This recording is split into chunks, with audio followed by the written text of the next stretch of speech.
आप सभी का फिर से स्वागत है हमारे YouTube चैनल में। प्यारे विद्यार्थियों, आज हम मार्च 2023 का वार्षिक पेपर सोल्व करने का प्रयास करेंगे, जिसमें हम आज सेट डी को कर रहे हैं। हमने पहले ए बी सी कर चुके हैं और आज हम सेट डी कर रहे हैं। चलो शुरू करते हैं। सबसे पहले पैटर्न 80 नंबर का पेपर होता है। इसमें 4 सेक्शन होते हैं। पहले सेक्शन में क्वेश्चन नंबर 1 से 16 तक होते हैं। 16 प्रश्न, प्रत्येक 1 अंक का है।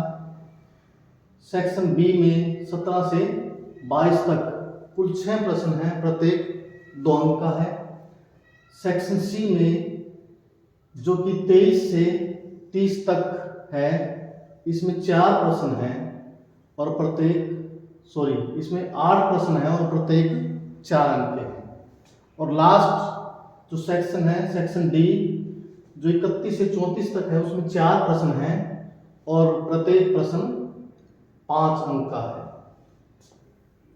सेक्शन ए शुरू करते हैं। सेक्शन ए में फर्स्ट क्वेश्चन, निम्नलिखित में से कौन सी संख्या परिमेय संख्या नहीं है। अब परिमेय संख्या जो हम p बटे q के रूप में लिख सकें, जो रूट में ना हो, ये इसका रूट 5, इसका रूट 36 का रूट 6, इसको भी हम p बटे q के रूप में लिख सकते हैं। ये परिमेय संख्या है। ये परिमेय संख्या नहीं है क्योंकि 23 का रूट नहीं हो सकता, ये रूट में ही रहेगी। तो जो रूट में रह जाए वो अपरिमेय संख्या होती है। आगे चलते हैं। क्वेश्चन नंबर 2, दूसरा क्वेश्चन, निम्नलिखित में से कौन सा समीकरण द्विघात है। द्विघात जिसकी 2 घात, न तो कम न ज्यादा, 2 घात देखेंगे। x गुणा करेंगे x स्क्वायर, इधर भी x स्क्वायर कैंसिल हो जाएगा, यानी कि 2 घात नहीं रहेगी। ये द्विघात समीकरण नहीं है। यहाँ 4x स्क्वायर, इसमें a प्लस बी का होल स्क्वायर को खोलेंगे, 2x का स्क्वायर, ये भी 4x स्क्वायर कैंसिल हो जाएगा। ये भी द्विघात समीकरण, 2 घात इसमें नहीं बचेगी, ये भी नहीं है। इसमें a प्लस बी का स्क्वायर खोलेंगे x स्क्वायर और यहाँ 2x ही है, यानी कि x स्क्वायर इसमें बचेगा। तो ये है द्विघात समीकरण। इसमें क्या है, a प्लस बी का क्यूब खोलेंगे, x क्यूब और यहाँ स्क्वायर है, इसमें x क्यूब, क्योंकि 2 से ज्यादा डिग्री है, ये भी द्विघात समीकरण नहीं है। तो ऑप्शन हमारा सी ठीक है। आगे चलते हैं। क्वेश्चन नंबर तीसरे क्वेश्चन, ये 5वें चैप्टर से एपी सीरीज से, एपी सीरीज में 10वां पद निकालना है। इसमें हमारे पास a की वैल्यू 7, सारवंतर 13 में से 7 माइनस करो 6, 10वां पद निकालेंगे। 10वां पद कैसे निकालते हैं, 10 इसको इसमें से 1 कम करो 9, और किससे मल्टीप्लाई करोगे, सारवंतर से, और प्लस में पहला पद जोड़ दो। 9 6 54, 54 और 7 61, ये है 10वां पद। ऑप्शन हमारा ए ठीक है। इसके बाद क्वेश्चन नंबर 4th क्वेश्चन में, ये सेकंड चैप्टर से है। बहुपद x square minus 2x minus 8 के शून्य को जानने से पहले हम क्या करेंगे, 2 संख्याएं ढूंढेंगे। हम 2 संख्या ऐसी गुणा करें तो 8 और x स्क्वायर को कोएफिशिएंट क्या 1, गुणा करें तो 8 1 8, और यहाँ माइनस है, घटाने पर 2 आए, घटा है तो घटाने पर 2 आए।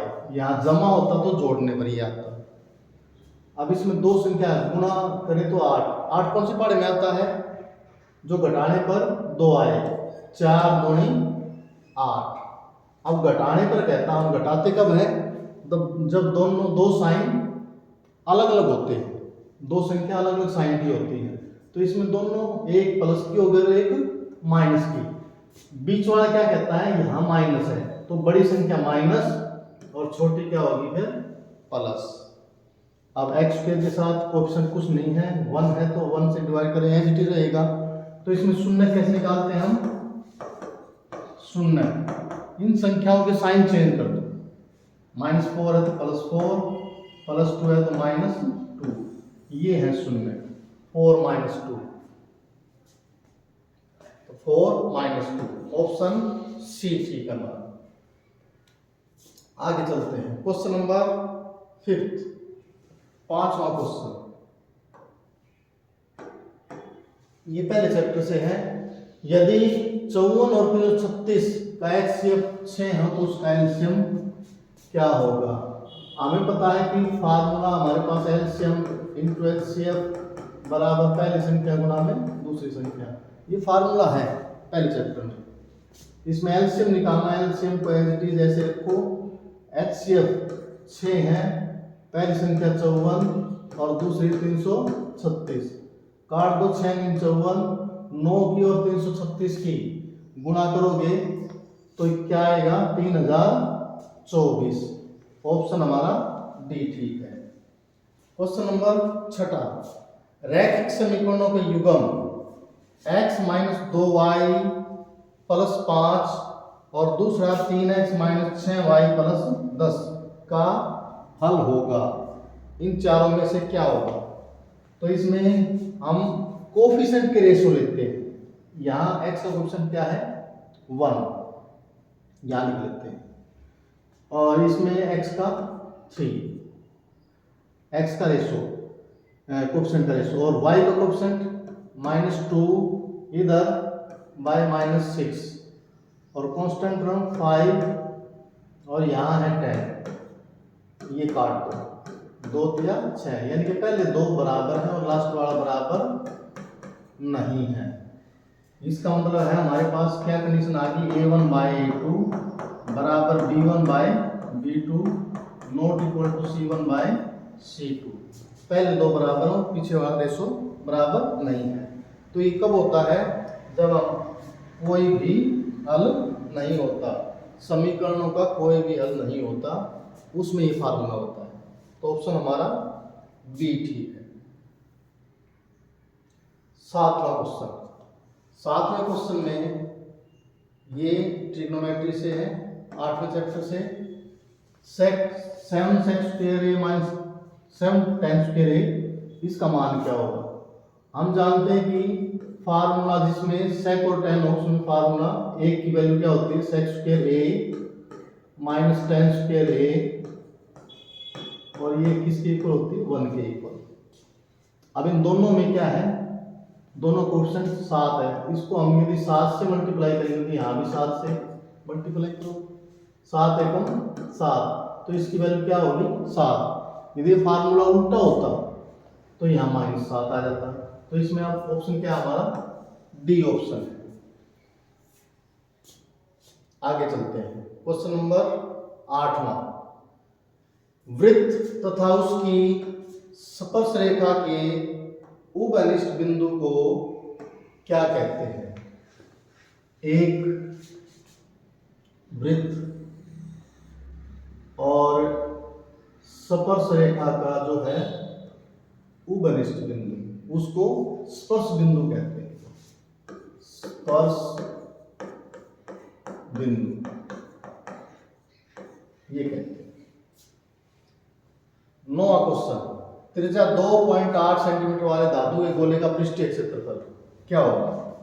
आर क्या है गोले का 2.8 सेंटीमीटर, और पृष्ठीय क्षेत्रफल हमें पता, पृष्ठीय क्षेत्रफल 4 पाई r स्क्वायर होता है, 4 पाई का मान 22/7, r 2.8 × 2.8, 7 से काट दो, 7 चौक 28, गुणा करो 4 चौक 16, 352 और इसके 28 के गुणा करेंगे हम, हमारे पास आएगा 98.5 है, ऑप्शन सी ठीक है।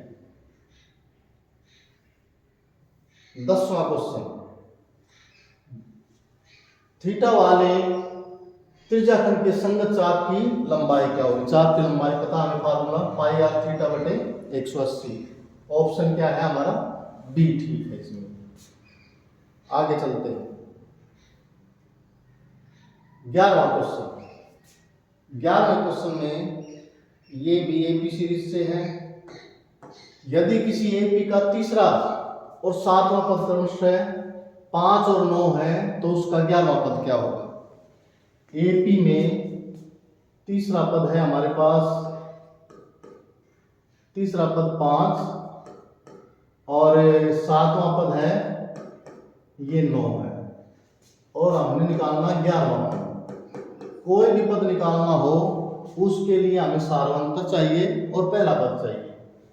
तो हमारे पास ये 2 पद दिए हुए हैं, 2 पद देने का मतलब 2 समीकरण दे रखे हैं, 2 समीकरण दे रखे हैं, तो ए और डी का मान हमारे पास है। तो इसको कैसे लिखेंगे? तीसरा पद a प्लस 2d, 1d कम करो 5 के बराबर है, और 7वां पद a प्लस 6d, ये 9 के बराबर है। ये समीकरण नंबर 2। 2 समीकरण होगी, घटाओ इसमें से ad का मान निकालेंगे, घटाने पर माइनस करो, माइनस ये भी माइनस, कैंसल, 2 में 6 गया माइनस 4d बराबर 5 में हो गया माइनस 4, और d की वैल्यू क्या है? d की वैल्यू है 1। अब d की वैल्यू किसी एक में रख दो तो a की वैल्यू क्या आ जाएगी? a प्लस 2 इंटू 1 बराबर 5, 2 1 2, 5 में से 2 माइनस करो 3 आ जाएगा। ये तो a की वैल्यू और ये d की वैल्यू। अब 11वां पद निकालना है। 11वां पद कैसे निकालेंगे? सबसे पहले इसमें एक कम करो, एक संख्या 10, उसको सारवंतर से गुणा करो, 1 है सारवंतर, प्लस पहला पद जोड़ दो, 10 1 10 और 3 13, ये है 11वां पद। ऑप्शन हमारा डी ठीक है। 12वां क्वेश्चन। आकृति में डी समांतर है बीसी, इसमें एक त्रिभुज है, उसमें डी और बीसी समांतर है। तो क्या है? किसी त्रिभुज में किसी एक भुजा की समांतर रेखा खींच रखी है, तो क्या होता है? बाकी 2 भुजाओं का अनुपात समान होगा थेल्स प्रमेय द्वारा।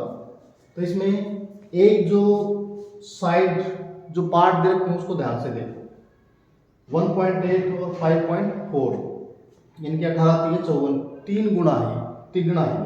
इसका मतलब ये भी 3 गुना होगा। किस संख्या का 3 गुना है? 24 3 72 है, 24 यानी कि 2.4 का ये 3 गुना है। तो थेल्स प्रमेय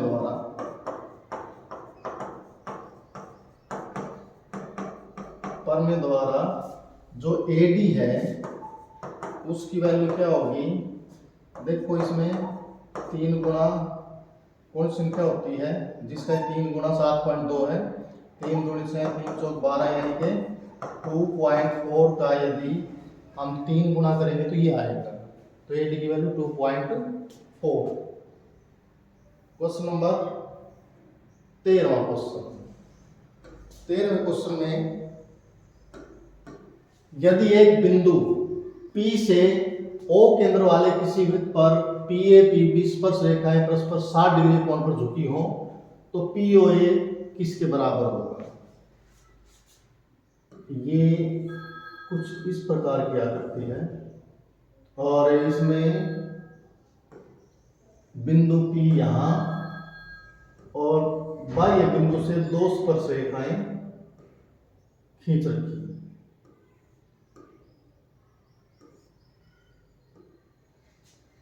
और ये परस्पर कितने डिग्री पर? 60 डिग्री पर झुकी हुई है। ये केंद्र O और यहाँ है A, यहाँ B, PAPB 2 स्पर्श रेखा है। हाँ, क्योंकि स्पर्श रेखा त्रिज्या पर लंब होती है तो 90 90 180 हो गया, क्योंकि चतुर्भुज है। तो इन दोनों कोणों का जोड़ भी क्या होगा? ये भी 180 होगा। ये 60 तो ये क्या होगा? 180 में 60 माइनस करो 120 डिग्री। अब हमने POA ये इसकी वैल्यू निकाल, POA यानी कि इसका हाफ एंगल।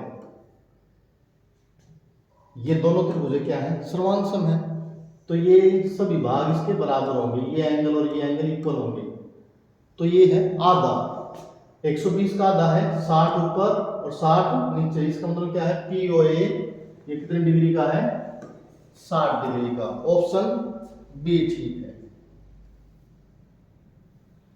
14वां क्वेश्चन, ये छठे चैप्टर से है।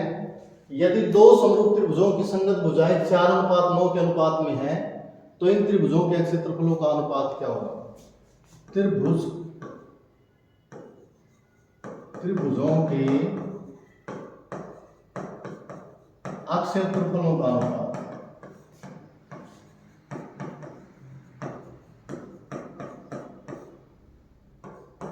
क्षेत्रफलों का अनुपात, जो भुजाओं का अनुपात होता है समरूप त्रिभुज में।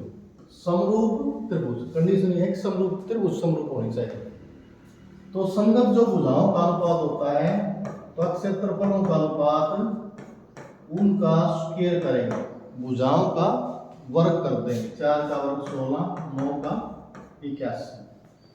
तो ऑप्शन हमारा ए ठीक है। यदि क्षेत्रफलों का दिया है रेशो और भुजाओं का निकालना है तो इसका वर्गमूल कर देते हैं। 16 का वर्गमूल 81 का वर्गमूल, यही आ जाएगा। आगे चलते हैं। क्वेश्चन 15वां क्वेश्चन,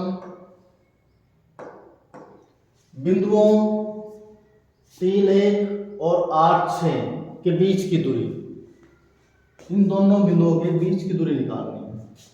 अब बीच की दूरी निकालेंगे तो दूरी का सूत्र उस द्वारा निकालेंगे, और दूरी का सूत्र क्या होता है, x जो कोऑर्डिनेट है उसका डिफरेंस 8 - 3, दोनों x को माइनस करो उसका स्क्वायर प्लस दोनों y को माइनस करो 6 - 1 उसका स्क्वायर और सारे का रूट।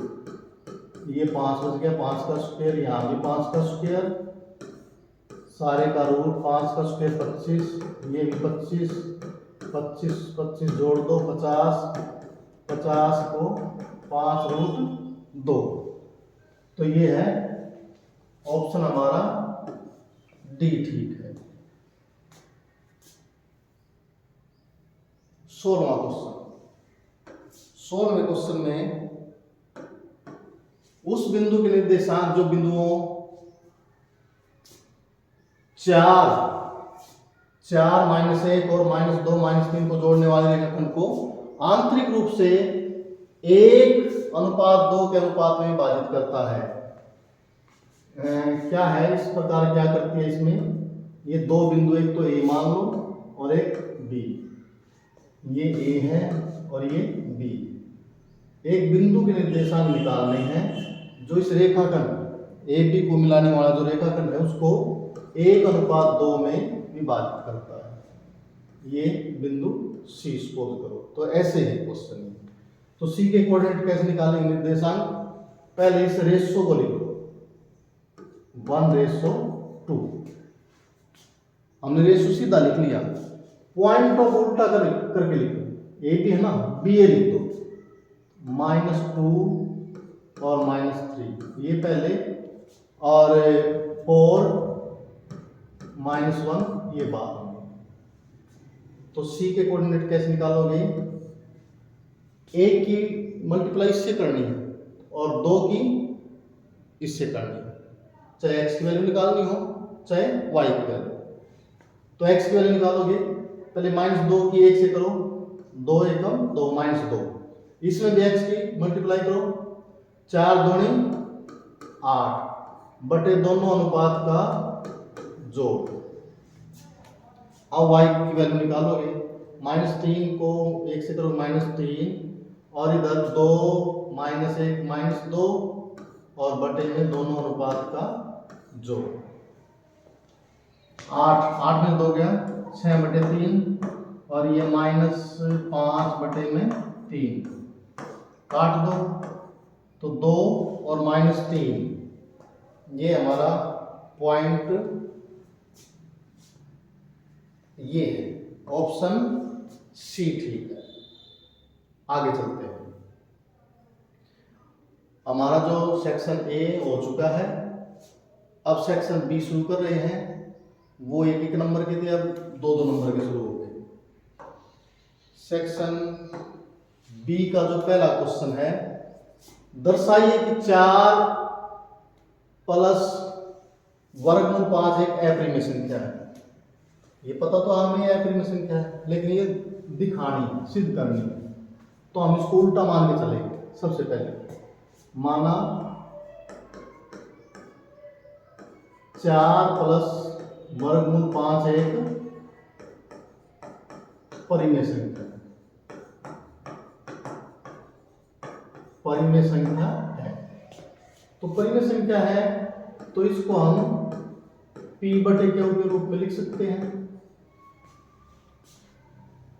अब इसमें जो ये रूट वाली संख्या ये यहां रखो, 4 को इधर ले आओ। रूट 5 P बटे Q माइनस 4, इसका एलसीएम लो, एलसीएम P माइनस 4Q और बटे में Q, ये है। तो हमारे पास ये संख्या क्या है? अप्रिमेय संख्या। और ये बटे में जो आ गई, ये क्या है? परिमेय संख्या। ये है परिमेय, ये परिमेय, क्या बराबर हो सकती है? Not possible. तो यही है, ये लिखो, क्योंकि वर्गमूल 5 एक अपरिमेय संख्या है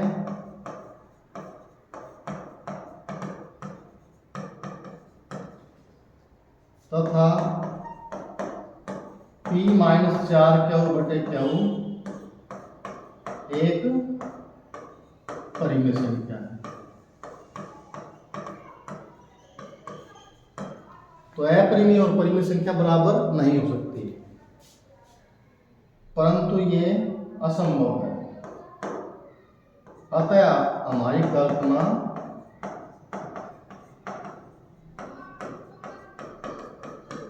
गलत है, जो हमने कल्पना की है वो गलत है। 4 प्लस वर्गमूल 5 एक अप्रिमेय संख्या। हमने ये परिमेय संख्या मान के शुरू की थी, लेकिन वो तो गलत है। तो ये वास्तव में क्या है? एक अप्रिमेय संख्या है। ये है क्वेश्चन नंबर 17वां। 18वां क्वेश्चन। 18वें क्वेश्चन में एक द्विघात बहुपद ज्ञात कीजिए जिनके शून्यकों का योग और गुणनफल क्रमशः वर्गमूल 2 और 1/3, यानी कि योगफल तो है s की वैल्यू है वर्गमूल 2 और गुणनफल यानी कि प्रोडक्ट, इसकी वैल्यू है 1/3। तो द्विघात बहुपद s की वैल्यू वर्गमूल 2, p की वैल्यू है 1/3, द्विघात बहुपद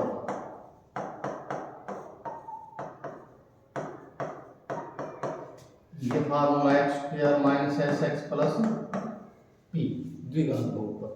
इसमें सम, शून्यकों का योगफल और गुणनफल दोनों की वैल्यू रखो।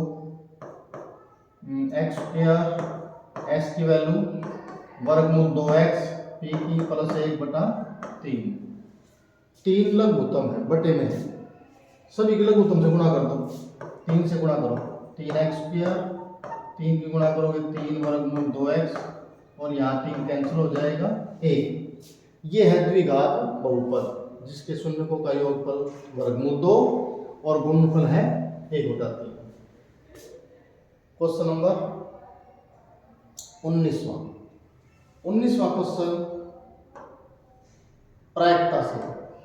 52 पत्तों की अच्छी प्रकार से फेंटी गई ताश की गड्डी में से एक पत्ता निकाला जाता है। बादशाह वाला पत्ता प्राप्त करने की प्रायिकता ज्ञात कीजिए। अब कुल पत्ते कितने होते हैं? कुल पत्ते 52 और बादशाह उसमें कितने होंगे? 4, क्योंकि 4 प्रकार के पत्ते होते हैं, उसमें हर एक में एक बादशाह होता है, 4 बादशाह। तो इसकी प्रायिकता क्या होगी? बादशाह प्राप्त करने की प्रायिकता 4/52, काट दो 1/13, ये है प्रायिकता। 19वां क्वेश्चन। अब 20वां क्वेश्चन, के किस मान के लिए द्विघात समीकरण, ये 2x² + kx + 3 = 0 के मूल बराबर हो। अब मूल बराबर कब होते हैं द्विघात समीकरण के? जब d का मान 0 के बराबर हो। तो d का मान निकालेंगे हम, उसको 0 के बराबर रखेंगे। तो पहले a b c की वैल्यू निकालो। a की वैल्यू क्या है? x² का गुणांक 2, और b की वैल्यू x का गुणांक k, और c की वैल्यू लास्ट में कांस्टेंट टर्म 3। d की वैल्यू होती है b² - 4ac, b k² - 4 a और c, k का स्क्वायर k², 4 दूनी 8 × 24, ये d की वैल्यू। ये d की वैल्यू 0 के बराबर होनी चाहिए क्योंकि मूल बराबर है। देखोगे बराबर मूलों के लिए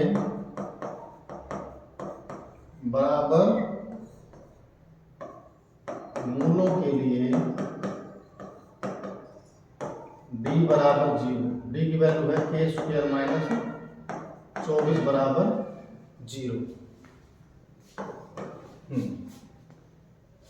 24 को इधर ले आओ, k² बराबर 24 और k बराबर प्लस माइनस करके इसका वर्गमूल करो, प्लस माइनस 24, 2 दूनी 4 6 24, यानी कि 2 वर्गमूल 6। ये है k की वैल्यू। क्वेश्चन नंबर 21वां। 21वें क्वेश्चन में p के किस मान के लिए निम्नलिखित रैखिक समीकरणों के युग्म का कोई हल नहीं होगा। अब कोई हल नहीं होगा, उसके लिए क्या होता है? कोई हल नहीं के लिए फार्मूला क्या होगा? पहले 2 रेशो सेम होते हैं, बराबर होते हैं, और तीसरा रेशो है C1/C2 बराबर नहीं होता। तो इसमें वैल्यू पुट करो। ये हम देखेंगे p की वैल्यू क्या है। हाँ, A1/A2, x का कोएफिशिएंट, x के साथ क्या है 3, नीचे x के साथ क्या है 2p - 1, y का गुणांक यहाँ 1 है, और नीचे y का गुणांक p - 1 बराबर C1/C2, बराबर नहीं है C1/C2, 1/में 2p + 1। अब पहले 2 पद को लो, पहले फर्स्ट तथा सेकंड पद, इनसे क्या करोगे? r पर गुणा करके p की वैल्यू निकालो। 3 से करूंगा, 3p - 3 बराबर, इधर 1 से करोगे 2p - 1, p को एक साइड में, 3p - 2p बराबर -1 + 3, और p बराबर है 2। ये यहां से p की वैल्यू आ गई। और अब दूसरे और तीसरे पद को लो, इसमें से देखो p की वैल्यू क्या आएगी। यहां से 2 तथा ये तीसरे पद से r पर गुणा करो, 2p + 1 बराबर नहीं है, साइन वही लगेगा, और इसको 1 से मल्टीप्लाई करो, p - 1, p को एक साइड में, 2p - p बराबर नहीं है -1 - 1, और p बराबर नहीं है -2, यानी कि इसमें p की 2 वैल्यू आ गई, p बराबर है 2 और p बराबर नहीं है -2। ये वैल्यू यदि रखेंगे तो इन समीकरण निकायों का क्या है? कोई भी हल नहीं होगा। आगे चलते हैं। क्वेश्चन नंबर 22वां क्वेश्चन, एक बिंदु ए से जो एक वृत्त के केंद्र से 5 सेंटीमीटर दूरी पर है, वृत्त की स्पर्श रेखा की लंबाई 4 सेंटीमीटर है। अब ये कुछ इस प्रकार की फिगर है, एक वृत्त, ये उसकी स्पर्श रेखा, ये केंद्र, और केंद्र से जो उस बिंदु की दूरी ए बिंदु है, इसमें ये है 5 सेंटीमीटर, बिंदु की दूरी है 5 सेंटीमीटर, और स्पर्श रेखा की लंबाई है 4 सेंटीमीटर।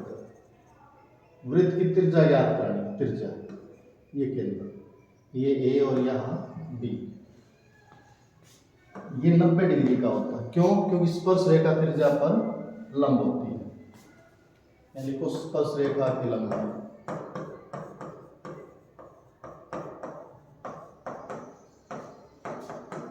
5 सेंटीमीटर, 4 सेंटीमीटर, क्योंकि स्पर्श रेखा त्रिज्या पर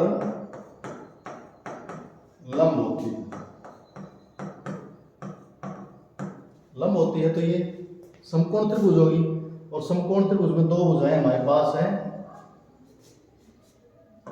ए बी दे रखी है 4, ओ ए दे रखी है 5 सेंटीमीटर, कर्ण दे रखा है, आधार दे रखा है, लंब निकालना है समकोण त्रिभुज में, पाइथागोरस प्रमेय, समकोण त्रिभुज ए ओ बी में पाइथागोरस प्रमेय द्वारा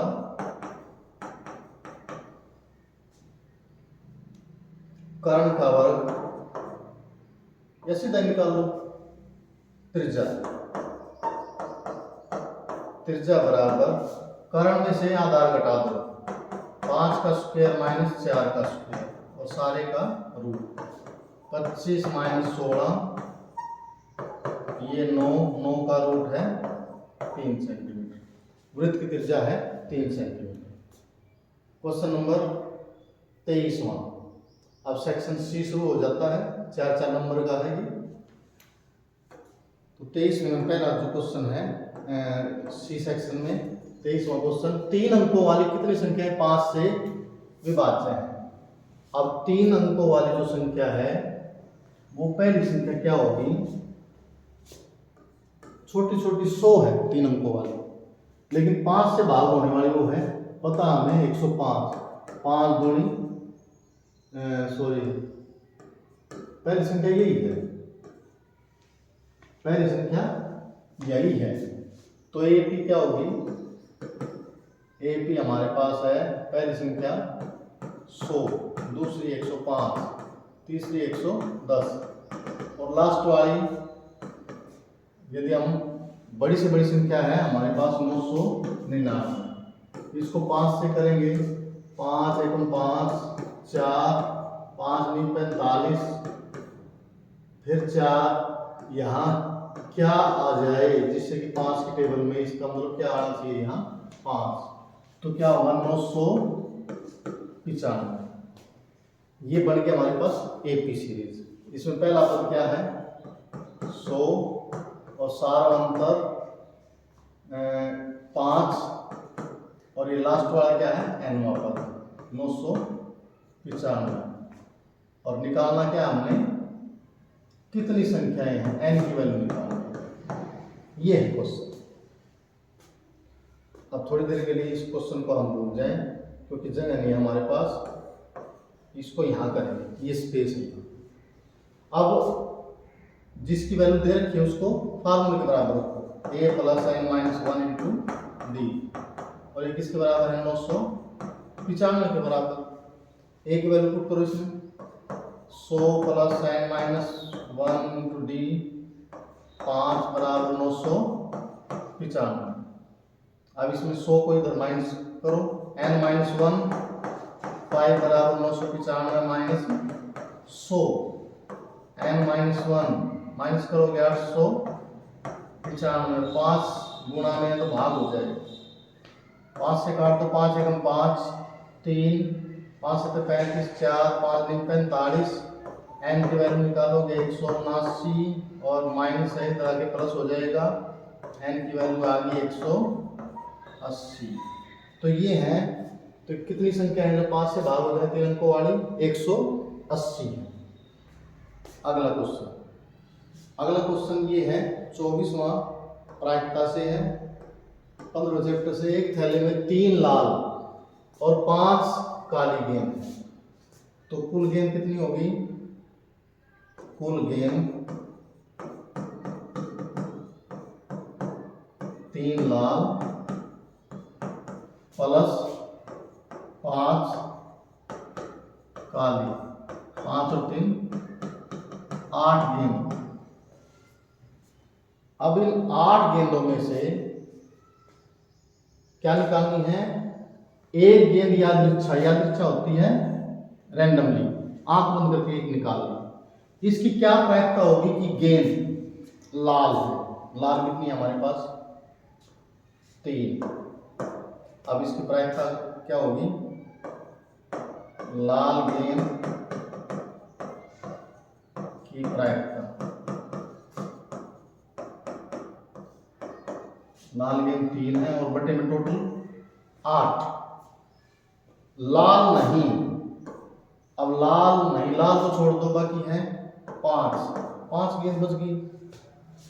अब लाल नहीं की प्रायिकता, लाल गेंद न होने की प्रायिकता 5 बटे में 8। ये है लाल गेंद की और लाल न होने की प्रायिकता। आगे चलते हैं, क्वेश्चन नंबर 25वां क्वेश्चन 12वें चैप्टर से है। पृष्ठीय क्षेत्रफल 10 सेंटीमीटर त्रिज्या वाले एक वृत्त की कोई जीवा, अब वृत्त की कोई जीवा केंद्र पर 60 डिग्री का, ये जीवा ए बी केंद्र पर 60 डिग्री का कोण बनाती है, त्रिज्या है 10 सेंटीमीटर, ये भी 10, केंद्र O। तो संगत त्रिज्याखंड का क्षेत्रफल, यानी कि ये त्रिज्याखंड, ये इसका क्षेत्रफल निकालना। R क्या है हमारे पास? 10 सेंटीमीटर, थीटा 60 डिग्री, त्रिज्याखंड का क्षेत्रफल, त्रिज्याखंड का क्षेत्रफल ये है पाई आर स्क्वायर थीटा बटे 360।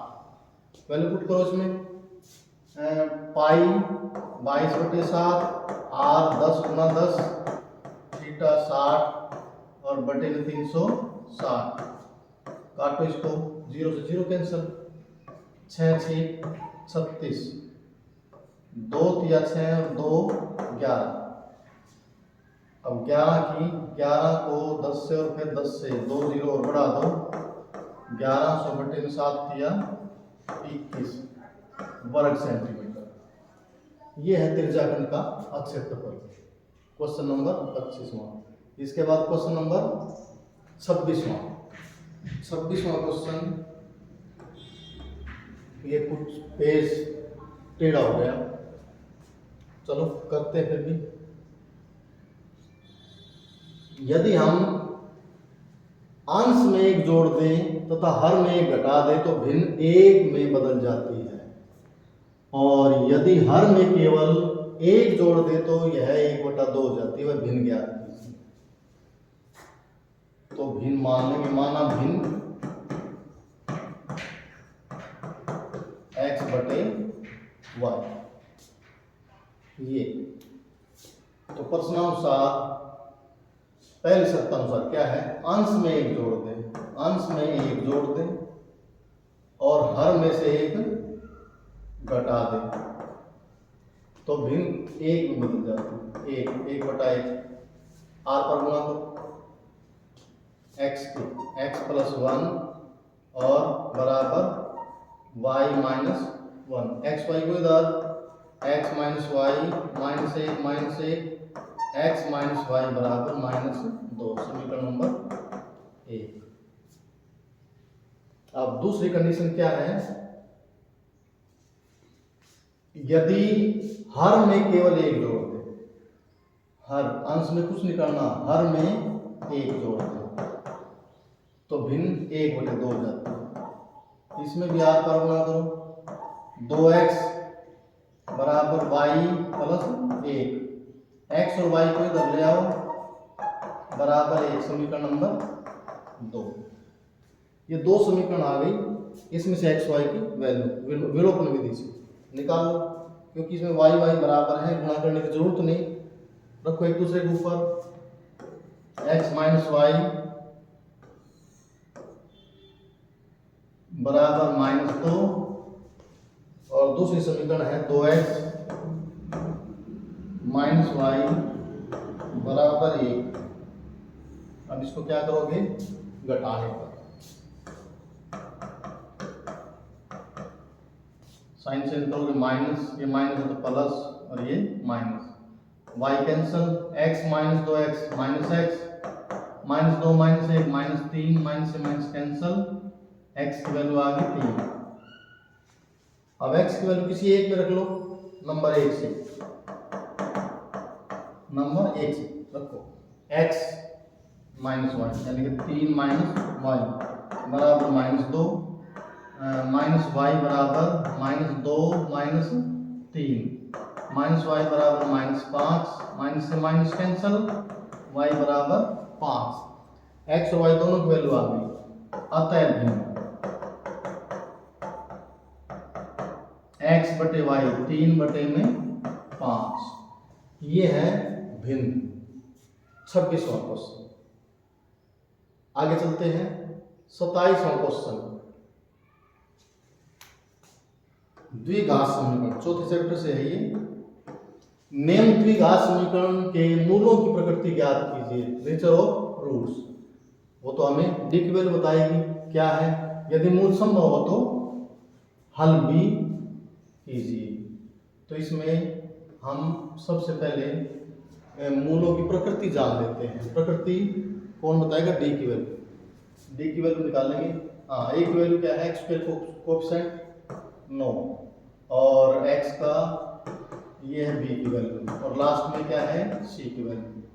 d की वैल्यू निकालो, b square minus 4ac, b square minus 6 का square minus 4 into a into c, 6 का 36 और 9 चौक 36 बराबर 0। अब d की वैल्यू 0 के बराबर आ गई, तो मूल वास्तविक तथा अतः मूल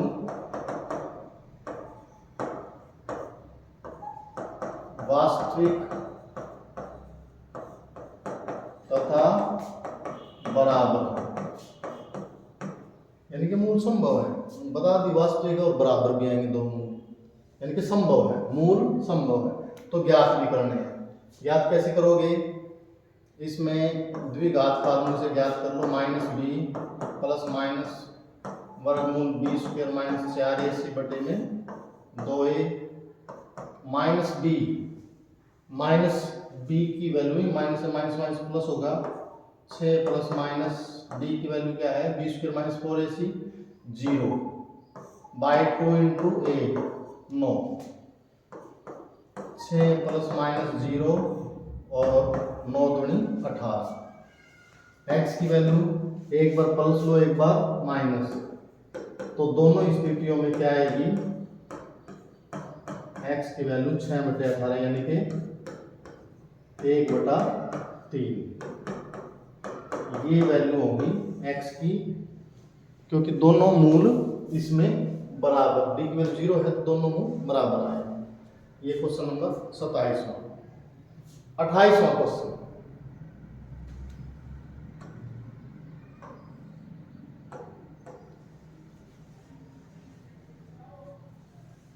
क्वेश्चन में 18 मीटर ऊंचे ऊर्ध्वाधर खंभे के ऊपरी सिरे से एक तार का एक सिरा जुड़ा हुआ है। ये खंभा है ऐसे, और ये कितना ऊंचा है 18 मीटर ऊंचा। ऊपरी सिरे पर तार जुड़ा हुआ तथा तार का दूसरा सिरा खूंटे से, ये जमीन है और यहाँ खूंटा उससे बंधा हुआ है, ऐसी फिगर।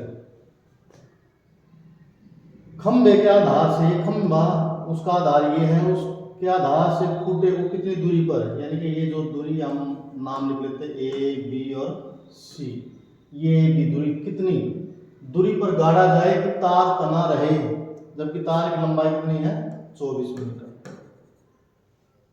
ये खंबा ऊर्ध्वाधर है, इसका मतलब क्या है, समकोण त्रिभुज कैसी होगी, समकोण त्रिभुज। और समकोण त्रिभुज में लंब है हमारे पास 18 मीटर और कर्ण कितना है 24 मीटर। आधार निकालना है। खंबे की ऊंचाई, खंबे की ऊंचाई 18 मीटर और तार की लंबाई 24 मीटर। समकोण त्रिभुज,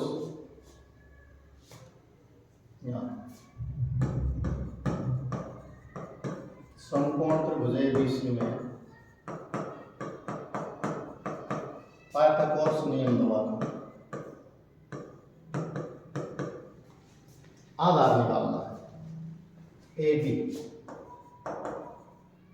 बी का कैसे निकालोगे, कर्ण में से लंब माइनस करेंगे, कर्ण का स्क्वायर ये माइनस लंब का स्क्वायर माइनस कर दो, सारे का रूट। 24 का स्क्वायर 576, 18 का 324, माइनस करो, 6 में 4 के 2, 7 में 2 के 5 और ये 252। अब ज़्यादा 252 के फैक्टर बना लो, 252 के फैक्टर, 2 एकम 2, 2 दूनी 4, 2 6 12, फिर 2 पे 2 6 12, 2 3 6, फिर 3 पे 3 दूनी 4, 3 एकम 3, फिर 3 सत्ते 21, यानी कि 2 तिया 6 वर्गमूल 7, 6 वर्गमूल 7 मीटर। ये है खूंटे की दूरी 6 वर्गमूल 7 मीटर। ये था क्वेश्चन नंबर 28वां। 29वां क्वेश्चन, क्वेश्चन नंबर 29 में x का मान ज्ञात कीजिए यदि बिंदु ए बी सी निर्देशांक दिए हुए हैं, ये सरेखी हैं। सरेखी का मतलब क्या होता है, lies on the same line, यानी कि एक ही लाइन पे लाई करते तीनों बिंदु, ऐसे, यानी कि तीनों बिंदुओं से त्रिभुज बनती है, उसका क्षेत्रफल यदि 0 के बराबर हो जाए तो सरेखी होते हैं। सरेखी गिवन है, इसका मतलब एरिया क्या होगा त्रिभुज का 0 के बराबर होगा। तो त्रिभुज ए बी सी का क्षेत्रफल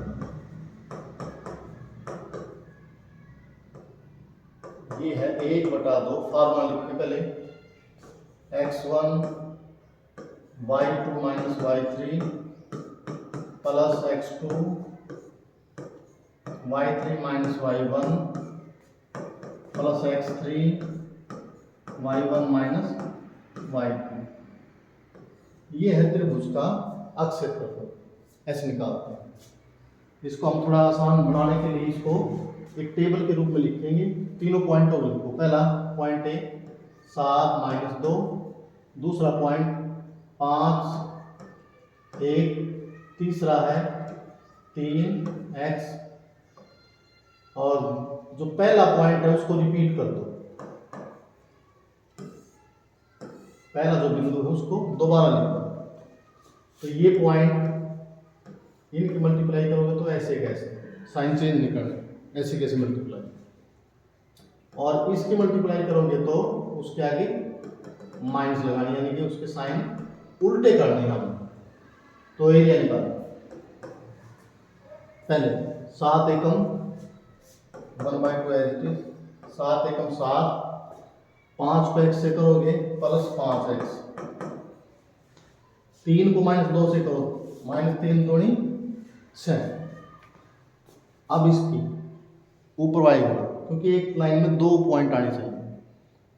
हाँ, 5 के -2 से -10 और साइन चेंज करोगे +10।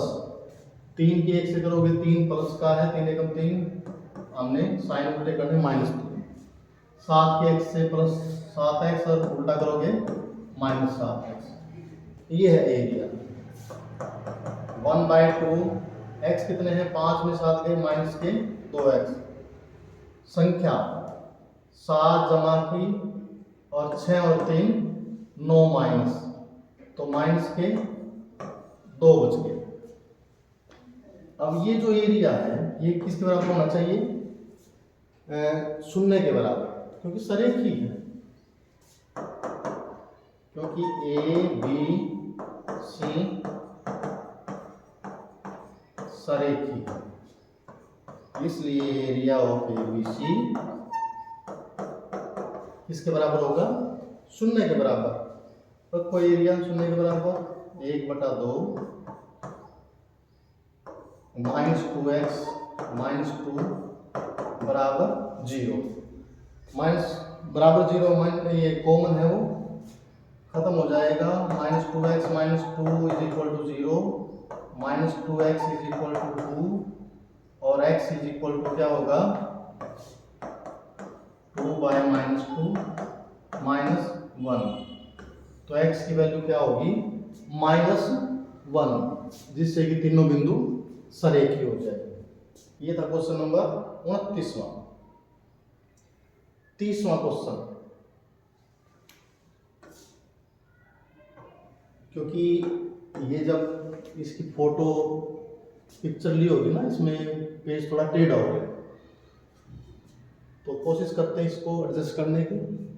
हाँ, 30वां क्वेश्चन, यदि ए बी सी त्रिभुज ए बी सी के अंत कोण हो तो दिखाइए कि ये दोनों साइड बराबर। अब त्रिभुज का नाम आते ही दिमाग में क्या जाना चाहिए, त्रिभुज ए बी सी में क्या होगा, तीनों कोणों का जोड़ 180 डिग्री होता है। अब इसमें हमारे पास a प्लस बी है, a प्लस बी, तो a प्लस बी को यहाँ रखो, c को ले जाओ इधर, a प्लस बी बराबर 180 माइनस सी गया। अब इस लेफ्ट हैंड साइड को लेंगे, लेफ्ट हैंड साइड, और इसके बराबर शो करेंगे left hand side, cos of a plus b बटे 2। cos a प्लस बी की वैल्यू यहां से निकालो, 180 माइनस सी बाई 2 अलग अलग कर दो, 180 बटे 2 माइनस सी बटे 2, 2 से काटो इसको। हाँ, cos 90 है, 90 माइनस थीटा, 90 जब आ जाए तो cos का नाम बदल जाएगा, cos का क्या हो जाएगा, साइन थीटा। थीटा कितना है, c/2, और यही हमने सिद्ध करना था, बराबर राइट हैंड साइड। ये था क्वेश्चन नंबर 30वां। 31वां क्वेश्चन, अब सेक्शन डी शुरू हो गया, 5 नंबर के क्वेश्चन। 31st क्वेश्चन, दवा का एक कैप्सूल एक बेलन के आकार का है जिसके दोनों सिरों पर एक अर्धगोला लगा हुआ है। पूरे कैप्सूल की लंबाई 14 मिलीमीटर है और उसका व्यास 5 मिलीमीटर है। इसका पृष्ठीय क्षेत्रफल ज्ञात कीजिए। अब इसमें इसकी फिगर यदि बनाएंगे तो ऐसे है,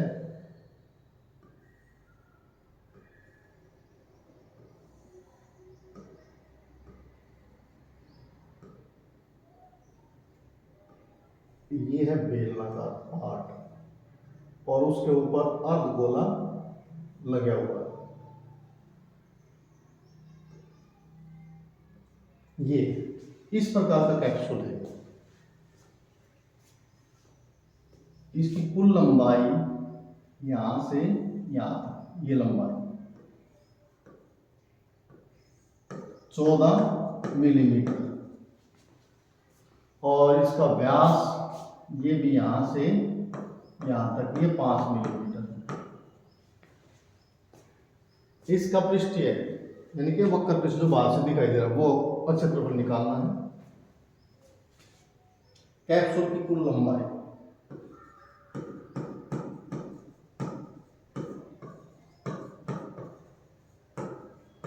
कुल लंबाई 14 मिलीमीटर और व्यास 5 मिलीमीटर। त्रिज्या क्या होगी? त्रिज्या 5/2 मिलीमीटर। 5/2 ये है त्रिज्या, 5/2। ये बेलनाकार जो है लंबाई या ऊंचाई ये कितनी होगी? क्योंकि ये भी हमारे पास क्या है 5/2 और ये भी त्रिज्या इसकी भी 5/2।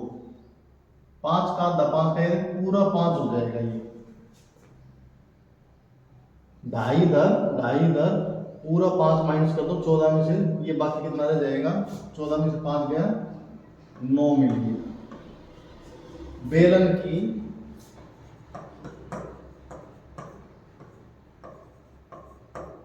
ऊंचाई या लंबाई जिसको हम ऐसे बोलते हैं वो है 14 माइनस 5 9 मिलीमीटर। अब इस कैप्सूल का पृष्ठीय क्षेत्रफल, एक तो बेलन है, बेलन का वक्र पृष्ठ और पूरा गोला, क्योंकि आधा गोला इधर, दोनों को जोड़ेंगे तो पूरा गोला हो जाएगा, उसका पृष्ठीय क्षेत्रफल। कैप्सूल का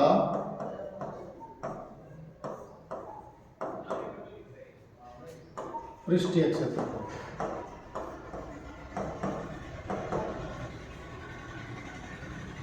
पूरे गोले का पृष्ठीय क्षेत्रफल और प्लस बेलन का 2πr। ये है, वन पुट करो, ये तो गोला और ये बेलन वक्र पृष्ठ क्षेत्र 4 पाई केवल 22/7 r 5/2 गुना 5/2 प्लस 2 पाई केवल 22/7 r 5/2 h कितना है 9। सब में से कॉमन क्या है? 4 और 2 कॉमन, पाई की वैल्यू 22/7 कॉमन और बाहर 5/2 ये कॉमन। यहाँ से क्या बचा? एक तो 2 बच गया और एक 5/2 प्लस यहाँ बाहर क्या है 2 बाहर चला गया, 22/7 बाहर, 5/2 बाहर, यहाँ का बच गया 9। 2 से 2 कैंसिल, 9 और 5 2 गुना में 22/7 गुना 5/2 और गुना क्या है 14। 2 से 2 कैंसिल, 7 दूनी 14 गुना कर दो 5 दूनी 10 और 22 के गुना 220 वर्ग सेंटीमीटर। ये है कैप्सूल का कुल पृष्ठीय क्षेत्रफल। 31वां क्वेश्चन है और 31वें का आगे है अथवा। और 3.5 सेंटीमीटर त्रिज्या वाले धातु के गोले को पिघलाकर जब एक चीज को पिघलाकर दूसरी चीज में डाली जाती है, दोनों का आयतन क्या होगा? बराबर होगा। इसमें ये है गोला, त्रिज्या 3.5 सेंटीमीटर और पिघलाकर क्या बना दिया? बेलन। ये बेलन और बेलन में क्या दी हुई है? 5 सेंटीमीटर त्रिज्या। इसकी ऊंचाई निकालनी, ये ऊंचाई, तो दोनों का आयतन क्या होगा? इक्वल होगा, बराबर होगा। गोले की त्रिज्या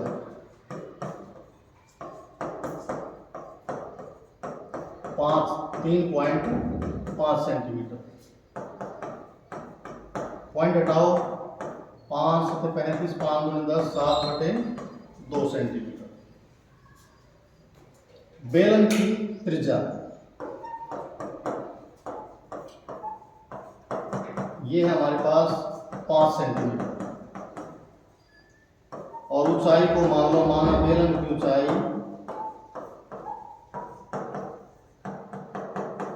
h मीटर, h सेंटीमीटर। प्रश्नानुसार क्या है? गोले का आयतन बराबर बेलन का आयतन। गोले का आयतन बराबर बेलन का आयतन। गोले का आयतन है 4/3 पाई r³ और बेलन का पाई r² h। पाई से पाई कैंसल, वैल्यू पुट कर दो। 4/3 r³ 7/2 गुणा 7/2 गुणा 7/2 बराबर r² बेलन का r 5 गुणा 5, ऊंचाई कितनी है h। काटो इसमें से 2 दूनी 4, 2 से ये 2 कैंसिल हो गया। हाँ, अब h की वैल्यू निकालो, इन 5 को नीचे ले लो। h = 7 गुणा 7 गुणा 7 और बटे में है 3 और 2, 3 गुणा 2 ये तो नीचे है, 5 गुणा 5 ये नीचे हो रहा है। 7 सत्ते 49 343, 343 तो 5 दूनी 10 और 5 दिए 15,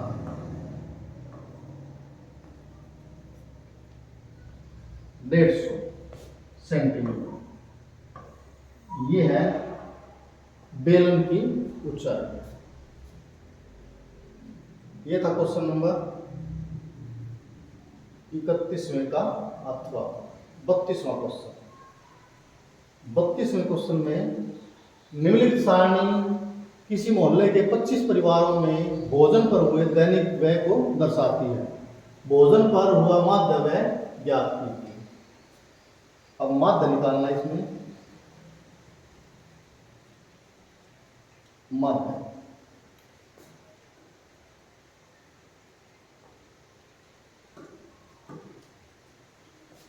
14 चैप्टर से ही क्लास इंटरवल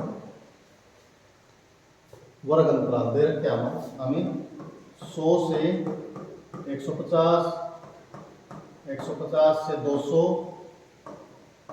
200 से 250, 250 से 300 और 300 से 350।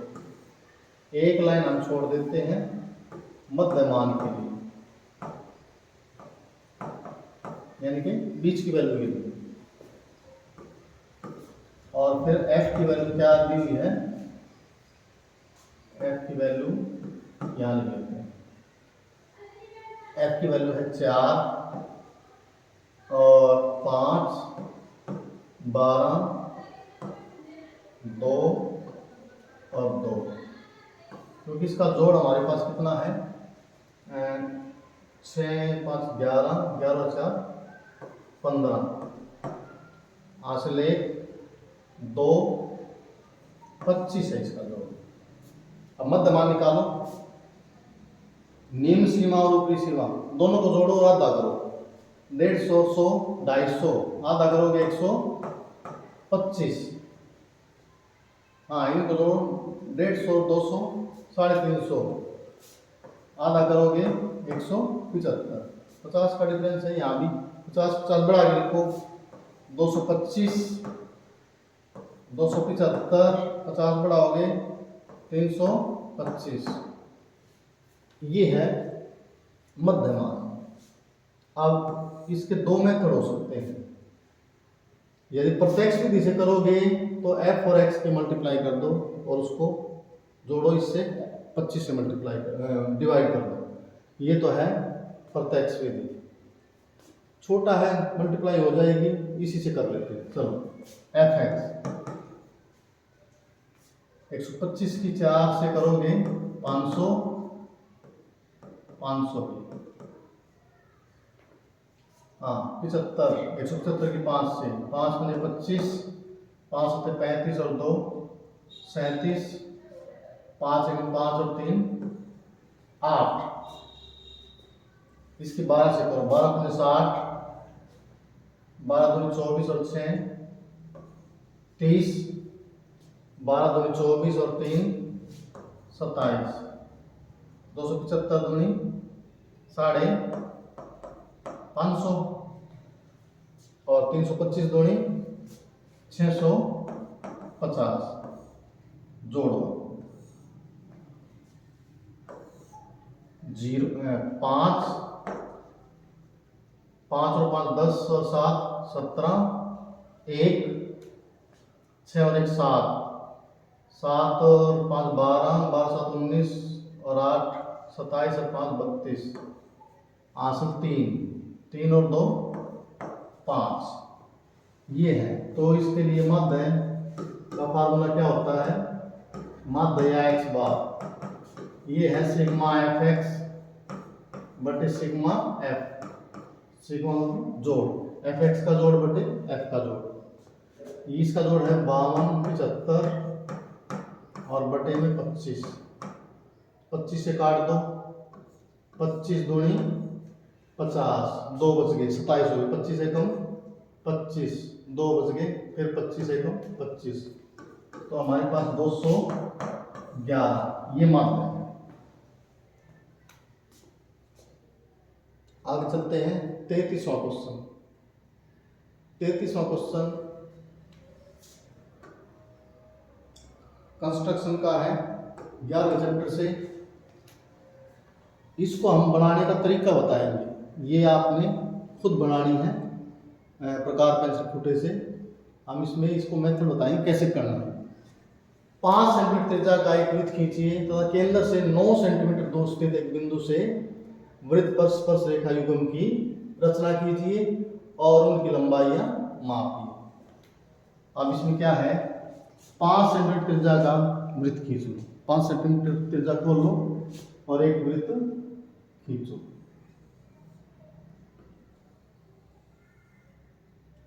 ये त्रिज्या है 5 सेंटीमीटर। ओ केंद्र, अब इसने कहा है केंद्र से 9 सेंटीमीटर दूर स्थित बिंदु, केंद्र से 9 चलना, 5 तो ये हो गया, 4 और बड़ा यहां तक ए बिंदु रख लो इसका नाम, तो ये कितनी होगी लंबाई 9 सेंटीमीटर, 9 सेंटीमीटर। तो इस बिंदु से स्पर्श रेखा युग्म, 2 स्पर्श रेखा की हमें पता है, बाह्य बिंदु से वृत्त पर 2 स्पर्श रेखा खींची जा सकती है। तो 2 स्पर्श रेखा खींचेंगे, क्या करोगे, पहले ओ ए जो हमारे पास ये 9 सेंटीमीटर है, ओ ए का समद्विभाजन करो, ओ पर प्रकार रखो, आधे ज्यादा खोलो, चाप लगा दो दोनों तरफ ऐसे, और उतना ही खुला रहने दो, ए पर रखो, उल्टी चाप लगाओ और इन दोनों को मिला दो, ये मध्य बिंदु आ जाएगा यहाँ एम पॉइंट, मध्य बिंदु। अब इस मध्य बिंदु पर एम को केंद्र मानकर एम ओ या एम ई बराबर है दोनों, यहाँ त्रिज्या लेकर दूसरा वृत्त खींचना है एक डॉटेड, जो इन दोनों बिंदुओं से होता हुआ जाएगा ओ और ए से। ये 2 वृत्त जहां काटेंगे आपस में, इसका नाम यहाँ बी रख लो और यहाँ बी डैश, लास्ट में ए बी फुटे से ए बी और ए बी डैश को मिला दो और आगे बढ़ा दो उसको, लास्ट में ओ बी और ओ बी डैश इनको ही मिला दो। तो हमारे पास है ए बी तथा ए बी डैश अभीष्ट स्पर्श रेखाएं हैं और इनकी लंबाई ए बी और ए बी डैश हमेशा दोनों की लंबाई एक जैसी होती है। माप कर इसमें आप ये लिख दोगे ये लंबाई कितनी आएगी, ये रियल लिखना आएगी दोनों की इक्वल। और इसमें क्योंकि ये 5 नंबर का क्वेश्चन है, इसमें जो रचना है उसके पद भी लिखने हैं, रचना कंस्ट्रक्शन लिखनी है, वरना इसके 5 नंबर नहीं मिलेंगे, पूरी कंस्ट्रक्शन लिखनी पड़ेगी कैसे बना है। ये था क्वेश्चन नंबर 33वां। 34वां या लास्ट क्वेश्चन इस सेट का, 8 मीटर ऊंचे भवन के शिखर से एक केबल टावर के शिखर का उन्नयन कोण 45 डिग्री का है। ये यहाँ भवन है, ये भवन है और यहाँ केबल टावर।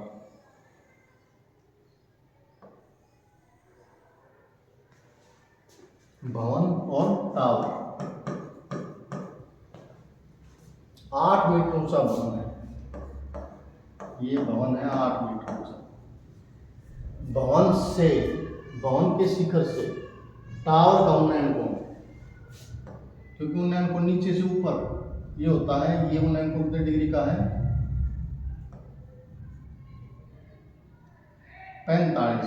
ये हम समांतर रेखा खींचेंगे क्योंकि हमें कोण बनाने के लिए बेस चाहिए, ये 45 डिग्री। भवन के शिखर से टावर के शिखर का उन्नयन कोण नीचे से ऊपर होता है, उन्नयन कोण एंगल ऑफ एलिवेशन, ये 45 डिग्री का। और इसके पाद का अवनमन कोण और इसके टावर का जो बेस है उसका एंगल ऑफ डिप्रेशन अवनमन कोण इसी बिंदु से ये कितने डिग्री का है, ये भी 45 डिग्री का है। तो टावर की ऊंचाई ज्ञात कीजिए।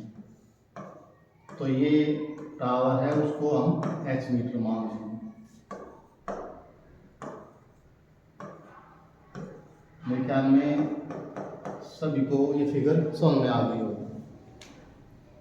ये 8 मीटर है तो ये भी क्या होगी, क्योंकि ये हमने समांतर खींची है, ये रेक्टेंगल बन गई। ये 8 मीटर, ये भी क्या होगी 8 मीटर। अब ये पूरी h मानी है, नीचे है 8, ऊपर वाली कितनी बच गई, h में से 8 माइनस करो, h माइनस 8 मीटर। ये फिगर है। अब लिखो क्या क्या है। माना टावर की ऊंचाई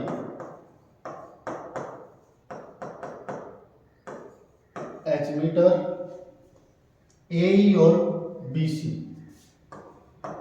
AE BC ये दोनों हैं 8-8 मीटर। कोण BEC ये 45 और कोण CED ये भी 45 डिग्री। और CD भुजा CD है, ये h माइनस 8 मीटर।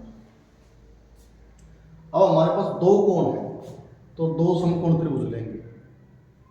अब इसमें से देखो हमें h निकालना, तो ये समकोण इस त्रिभुज में हमें ये भुजा लेनी पड़ेगी CD, क्योंकि इसमें h है, h यहाँ से निकालो तो यहाँ से h तो h ही है, तो h इस त्रिभुज में से h है, ये भुजा CD हमें लेनी पड़ेगी। अब ये निकालने के लिए इस त्रिभुज में किसी भुजा का होना जरूरी है, या तो ED चाहिए या EC, लेकिन दोनों ही भुजा नहीं है हमारे पास।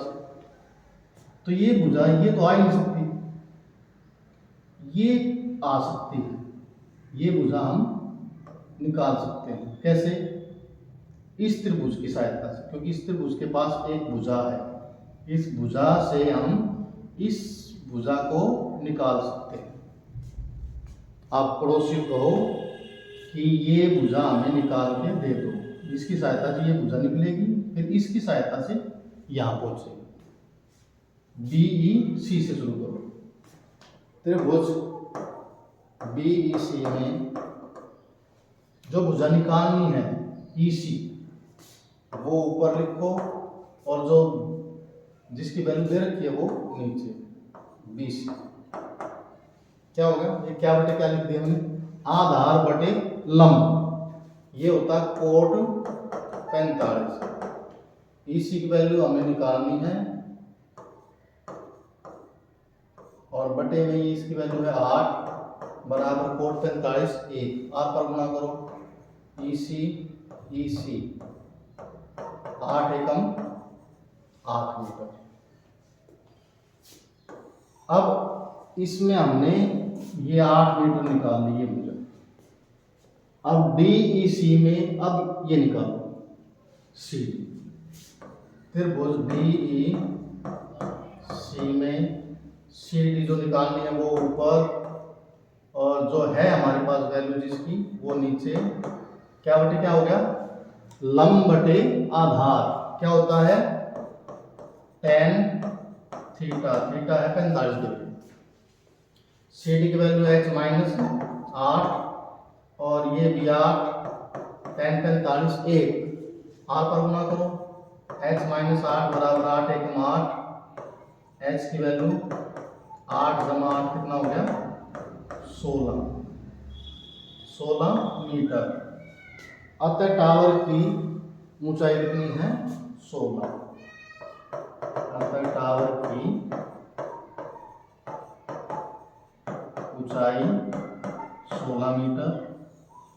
ये है क्वेश्चन नंबर 34वां।